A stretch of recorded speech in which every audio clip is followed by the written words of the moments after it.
All right, hi again. Sometimes we render something in Puppy Ray and it gives us a little bit of a sky, but maybe we want something a little bit more dramatic. So we're going to just go and find a stock image, and I'm going to use one from Pexels.com, and we're going to go ahead and add a sky to this. So let's first store a copy of that, and we'll come over here. We've already loaded this. I'm going to pick out the part I want, which is really just the sky part here, using the selection tool. That should be good enough right there. I'll use brush, copy selected as brush. And there you go. Let's see. That's really all I needed to do. Now I'll go back to here. I'll restore this by, let's see, replace existing image. And there we go. We have that as a brush. It's scaled down. The brush is 25% size. Sometimes you'll get when you restore, you'll get a selection of the whole image. Just clear that. Um, And I might want to zoom out a little bit and pan down a little bit on this to make it easier to work with. Not a big deal. We'll just put it there. One thing we want to do at this point is make a selection here. Actually, a good way to do this, I'm going to make a copy in the swap image, and then we'll have a copy of it for later right there.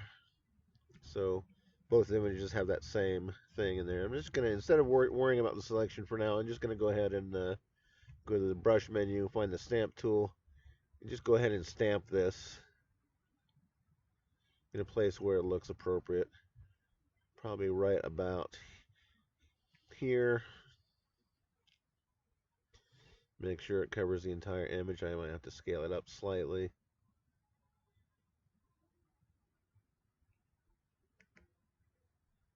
Like that. You can probably, with clouds, you can probably get by with a little bit of stretching.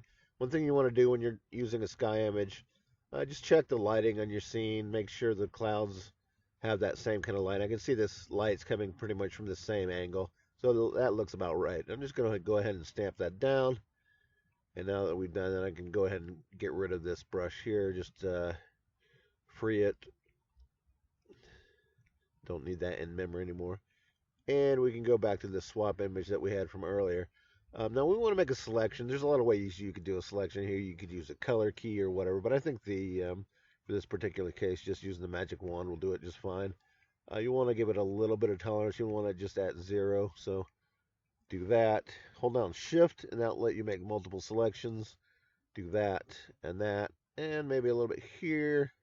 And I think that's close enough. Now, if we just blend this in with, combine with Swamp, mix, that would be fine. But I think we also want to dissolve this out a little bit so we get kind of a gradient in there where it mixes with the color that we already have in there. So let's go to Filter. Let's go to Selection and Selection Fader tool. And we'll just fade out the part we want to keep. Actually, I want to do that the other way. From the top down to right about, let's see, right about maybe there. Okay. And then we just want to go to that filter, combine, mix with swap. And there you go. Hit OK. And that's about it. You can see that down here we're blending in the colors that were already in there, and up at the top we've completely blended in that sky. One thing I notice about that is that really greenish blue doesn't quite complement the colors that we're using, so we can always adjust that a little bit. I still have that selection in there. I might go to color, adjust, let's see, I'm sorry, adjust, and hue saturation value.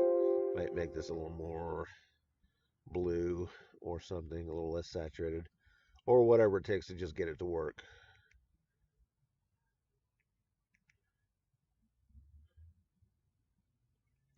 And if you don't like that, you can always fade that out.